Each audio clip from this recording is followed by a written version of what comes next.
ஏய், உங்க வேலைக்கு பயமா இருக்கா? புதிய ஏஐ வந்துருச்சுல்ல. அது உங்களோட வேலையை எடுத்துக்கும்னு நினைக்கிறீங்களா? கவலைப்படாதீங்க. ஏஐ எப்படி உங்களுக்கு உதவும்னு இப்போவே பார்க்கலாம். நீங்க தெரிஞ்சுக்க வேண்டிய முக்கியமான விஷயங்கள் இதுல இருக்கு. சரி, எல்லாரும் நல்லா இருக்கீங்களா? இன்னைக்கு நாம பயம் வர்சஸ் உண்மை பத்தி பேசலாம். ஏன்னா நிறைய பேர் ஒரு கேள்வி கேட்டாங்க, ஏஐ வந்துட்டா என்னாகும்? வேலை எல்லாம் போயிடுமா? கொஞ்சம் கவலையா இருக்குன்னு சொன்னாங்க. அதை பற்றி தான் இப்ப பார்க்கலாம். சரியான விஷயம் என்ன தெரியுமா? ஏஐ எல்லா வேலையும் எடுத்துக்கிட்டு போகாது. மாறாக சில வேலைகள் மாறும். புது வேலைகளும் வரும். நீங்க யோசிச்சு பாருங்க, ஒரு காலத்துல கம்ப்யூட்டர் வந்தப்போ என்ன ஆச்சு? நிறைய பேர் பயந்தாங்க. எங்க வேலை போயிடும் அப்படின்னு நினைச்சாங்க. ஆனா என்னாச்சு? கம்ப்யூட்டர் வச்சு புது வேலைகள் உருவாச்சு. இப்ப பாருங்க, ஒரு கடைக்காரர் ஏஐ வச்சு சரக்குகளை நிர்வகிக்கிறார். அதனால அவர் இன்னும் நிறைய வாடிக்கையாளர்களை கவனிச்சுக்க முடியும். ஒரு விவசாயி ஹப் வச்சு நிலத்தை சோதிக்கிறார். விளைச்சல் நல்லா வரதுக்கு ஏஐ உதவுது. உங்க அம்மா ஆன்லைன்ல ஒரு டிஜிட்டல் ஓவியம் வரையறாங்க. இது எல்லாமே ஏஐனால வந்ததுதான். இது வெறும் ஆரம்பம் தான். இன்னும் நிறைய புது விஷயங்கள் கண்டுபிடிக்க போகும். பயப்படாதீங்க, தெரிஞ்சுக்க ஆர்வமா இருங்க. அடுத்த வீடியோல மீட் பண்றோம். அது வரைக்கும் சந்தோஷமா இருங்க. சரி, நாம இப்போதைக்கு ஏஐ பத்தி பேசினோம். அடுத்து என்ன மாறும்னு பார்க்கலாம் வாங்க. எந்த வேலைகள் மாறப்போகுது? பொதுவா திரும்ப திரும்ப ஒரே மாதிரி செய்யற வேலைகளை ஏஐ எடுத்துக்க அதிக வாய்ப்பு இருக்கு. ஏன்னா கம்ப்யூட்டருக்கு அது ஈஸி. மனிதர்கள் செய்யற சில விஷயங்களை கம்ப்யூட்டர் தானா செய்ய ஆரம்பிக்கும். பயப்பட வேண்டாம். இது புது வாய்ப்புகளையும் கொண்டு வரும். உதாரணத்துக்கு, நீங்க ஏதாவது ஆன்லைன்ல ஆர்டர் பண்ணும்போது டெலிவரி பாய் எந்த வீட்டுக்கு போறதுன்னு ஏஐ சொல்லும். ஒரு சூப்பர் மார்க்கெட்ல பொருட்கள் எந்த வரிசையில வைக்கணும்னு ஏஐ யோசிக்கும். நிறைய ஆவணங்கள் இருக்கா? அதை படிச்சு முக்கியமான விஷயங்களை ஏஐ எடுத்துட்டு வரும். அது மட்டும் இல்லாம உங்களுக்காக ஒரு பாட்டை போடுறதுக்கும் இல்லைன்னா ஒரு சின்ன கதை எழுதுறதுக்கும் கூட ஏஐ உதவுமா. இது வெறும் ஆரம்பம் தான். இன்னும் நிறைய புதுமையான விஷயங்கள் வரப்போகுது. கம்ப்யூட்டர் என்ன செய்ய முடியும்னு நாம ஆச்சரியப்படலாம். இதுல நீங்களும் ஒரு பார்ட் ஆஃப் ஆகலாம். எப்படி? அதுக்காகத்தான் இப்போ மேயர் ஏஐ இருக்கும். சரிங்க, நாம இப்போ புது வேலைகள் பத்தி பார்க்கலாமா? ஏஐ வந்துருச்சு, எல்லாமே மாறும்னு சொல்றாங்க. ஆனா உண்மையிலே என்ன மாறும்? புது வேலைகள் வருவாங்களா? கண்டிப்பா வரும். ஏஐ எல்லா வேலையும் எடுத்துக்குன்னு பயப்பட வேண்டாம். அது நிறைய புது வாய்ப்புகளையும் உருவாக்கும். எப்படின்னு கேக்குறீங்களா? யோசிச்சு பாருங்க. ஒரு கார் தானாக ஓடுது இல்லையா? அந்த காரை உருவாக்க, டெஸ்ட் பண்ண, மெயின்டைன் பண்ண நிறைய பேர் தேவைப்படுவாங்க.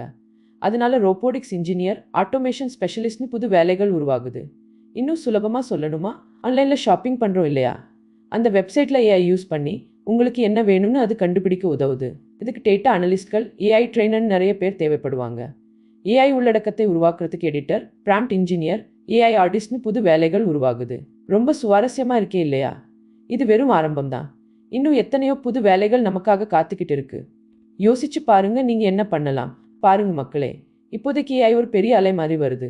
எல்லாரும் அதை பத்தி பேசுறாங்க. ஆனா உண்மையில என்ன பண்ணணும்? வெறும் ஏஐயை யூஸ் பண்றது மட்டும் இல்ல. உங்க ஸ்கில்லை மேம்படுத்துவது தான் முக்கியம். அதுதான் உண்மையான வித்தியாசம் காட்டும். எப்படி? ரொம்ப ஈஸி. யோசிச்சு பாருங்க. நீங்க சமையல் கத்துக்கிட்டு இருக்கீங்கன்னு வச்சுக்குவோம். புதுசா ஒரு சமையல் மெஷின் வந்துருச்சு. அந்த மெஷினை யூஸ் பண்ண கத்துக்கிட்டா சமையலை இன்னும் வேகமா, அழகா பண்ணலாம் இல்லையா? அதுதான் இந்த ஸ்கில் அப்டேட். ஒருத்தர் கிராஃபிக் டிசைன் பண்றான்னு வச்சுக்குவோம். ஏஐ இமேஜ் ஜெனரேட்டர் வந்துருச்சு. அதோட சேர்ந்து வேலை செஞ்சா சூப்பரான டிசைன்களை உருவாக்க முடியும். ஒரு மாணவன் எழுதுறான். ஏஐ அவனுக்கு ஐடியாஸ் கொடுக்கும், இல்ல எழுத்து பிழை திருத்தும். ஏஐ உங்க வேலையை செய்யாது. ஆனா உங்க ஸ்கில்லை இன்னும் பவர்ஃபுல்லா மாத்தும். புதுசா கத்துக்கிறதுக்கு எப்பவும் தயாரா இருங்க. இதுதான் அடுத்த லெவல். ரொம்ப ஜாலியா இருக்கும். ட்ரை பண்ணி பாருங்க. சரி, இப்போதைக்கு ஏஐ எப்படி வேலை செய்யுதுன்னு கொஞ்சம் பார்த்தோம். அடுத்து என்ன? ஏஐயும் நம்மையும் சேர்த்து யோசிப்போம். ஏஐ பிளஸ் மனிதன் தான், இதுதான் முக்கியமான விஷயம். வெறும் ஏஐ மட்டும் இல்லாம நாம சேர்ந்து வேலை செஞ்சா ரெண்டு பேரும் சேர்ந்து இன்னும் பெரிய விஷயங்களை சாதிக்கலாம். நினைச்சு பாருங்க.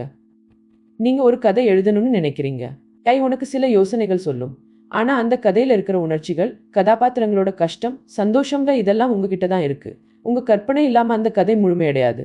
சமைக்கிறதுல கூட இது பொருந்தும். ஏஐ உங்களுக்கு ஒரு ரெசிபி சொல்லும். ஆனா உங்களோட அனுபவம், கொஞ்சம் உப்பு வேணும், கொஞ்சம் மிளகாய்த்தூள் போடணும்னு நீங்க தான் முடிவு பண்ணணும். அப்பதான் அது ஒரு சூப்பரான உணவாக மாறும். மருத்துவம்ல கூட டாக்டர்ஸ் நோயாளிகளோட மனசுல இருக்கிற கஷ்டத்தை புரிஞ்சுக்கணும். ஏஐ நோய் என்னன்னு சொல்லும். ஆனா அந்த நோயாளிக்கு நம்பிக்கை கொடுக்கிறது, ஆறுதல் சொல்வது, இது மனிதர்களாகிய நமக்கே உரித்தானது. பாருங்க, ஏஐ ஒரு கருவிதான். நாம் அதை சரியா பயன்படுத்தணும். நம்மளோட திறமை, உணர்வு, அனுபவம் எல்லாமே முக்கியம். ஏஐயும் நம்மையும் சேர்த்து வைத்தால் பெரிய மாற்றங்களை கொண்டு வரலாம். வாங்க மக்களே, எல்லாரும் நல்லா இருக்கீங்களா? நம்ம முந்தைய வீடியோவில் டெக்னாலஜி வேகமாக மாறுதுன்னு பார்த்தோம். இப்போ அந்த மாற்றத்துக்கு ஏற்ற மாதிரி நாம எப்படி தயாராகிறதுன்னு பார்க்கலாம். இன்றைய தயாராகுற இந்த தலைப்புக்கு ஒரு காரணம் இருக்கு. பயப்படாம ஆரம்பிக்கலாம். சின்ன சின்ன விஷயங்கள்ல கவனம் செலுத்துங்க. மொபைல்ல புதுசா ஒரு ஆப் வந்தா அதை கொஞ்சம் யூஸ் பண்ணி பாருங்க. உங்க குழந்தைகளோட ஆன்லைன் கேம்ப்ஸ்ல என்ன நடக்குதுன்னு தெரிஞ்சுக்க முயற்சி பண்ணுங்க. அதுல இருக்கிற டெக்னாலஜியை புரிஞ்சுக்கோங்க. உதாரணத்துக்கு நீங்க ஒரு சமையல் கத்துக்கிறீங்கன்னா யூடியூப் வீடியோ பாருங்க. அந்த வீடியோ எப்படி எடுக்கப்பட்டிருக்கு, எடிட்டிங் எப்படி பண்ணிருக்காங்கன்னு தெரிஞ்சுக்க முயற்சி பண்ணுங்க. அது ஒரு சின்ன டெக்னாலஜி படிப்பு தான். இல்லைன்னா உங்க ஃபேஸ்புக்ல யாரோ ஒருத்தர் புதுசா ஒரு போட்டோ போஸ்ட் பண்ணியிருந்தா அதோட எஃபெக்ட்ஸ்லாம் என்னன்னு பாருங்க. எல்லாமே கத்துக்கிறதுக்கான வாய்ப்பு தான். டெக்னாலஜி நம்ம வாழ்க்கையை மாத்த போகுது. ஆனா நாம தயாராக இருந்தா அதுக்கு பயப்பட தேவையில்லை. ஆர்வத்தோட கத்துக்க ஆரம்பிங்க. புதுசு கத்துக்கிறது ரொம்ப சந்தோஷமான விஷயம். வாங்க எல்லாரும் சேர்ந்து கத்துக்கலாம். வாங்க. இந்த வீடியோல ஏஐ உங்க வேலையை பாதிக்குமான்னு பார்த்தோம். டெக்னாலஜி வளர்ந்துட்டே இருக்கும்போது நீங்க தயாராக இருக்கணும். நன்றி. இதே மாதிரி பயனுள்ள வீடியோக்களுக்காக சேனலை சப்ஸ்கிரைப் பண்ணுங்க. அது ரொம்ப முக்கியம். நன்றி.